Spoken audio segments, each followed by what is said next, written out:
இன்னைக்கு லஞ்சுக்கு சேப்பங்கிழங்குல காரக்குழம்பு தான் வேணும்னு என் வீட்டுக்காரர் ஒரு சைடு, இல்ல நான் வறுவல் தான் செய்வேன் நான் ஒரு சைடுன்னு ஆர்கியூமெண்ட் போயிட்டு இருந்தது. ஊர்ல இருந்து லீவ் முடிஞ்சு திரும்ப வரும்போது எடுத்துட்டு வந்தது 2 மாசம் ஆச்சு. கேட்க ஆள் இல்லாம அனாமத்தா அது பாட்டுக்கு காத்தாடிக்கிட்டு இருந்தது. சரி ஓகே இன்னைக்கு வறுவல் செய்யலாம் நான் எடுத்தோன்னே, இல்ல எனக்கு காரக்குழம்பு தான் வேணும்னு வந்துட்டாரு.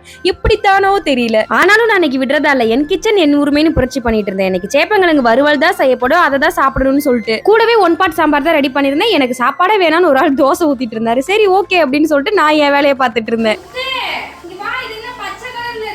அவ்வளவுதான் ஆர்கியூமெண்டே முடிஞ்சு போச்சு. இந்த கிழங்கு உரிச்சா பச்சை கலர்ல இருக்கு, யார்கிட்ட டவுட் கேட்கறது, அவர்கிட்ட தானே கேட்கணும். சரி ஓகே கூப்பிடுவோன்னு முத்துன்னு கூப்பிட்டு டவுட்டை கேட்டா அது ரொம்ப நாள் ஆனனால அப்படி இருக்கும். கிழங்கும் நல்லா தான் இருக்கு, நீ தாராளமா வறுவல் செஞ்சுக்கலாம், அதை உரிச்சு கட் பண்ணியே கொடுத்துட்டு போயிட்டாரு. இந்த சேப்பங்கிழங்கு வறுவல் எப்படி பண்ணிருந்தேன்னா, கட் பண்ண கிழங்கு காயின் சேப்பு கட் பண்ணிட்டு அது கூட மல்லித்தூள், மிளகாய்த்தூள், ஜீராத்தூள், பெப்பர் பவுடர், தேவையான உப்பு சேர்த்து நல்லா மிக்ஸ் பண்ணிட்டு கடாயில எண்ணெய் விட்டு கடுகு, தட்டின பூண்டு, கருவேப்பிலை மிக்ஸ் பண்ண கிழங்கு சேர்த்து 10 நிமிஷத்துக்கு நல்லா சுருள சுருள கிளறி எடுத்தா சூப்பரா ரெடி ஆயிரும். பாய்.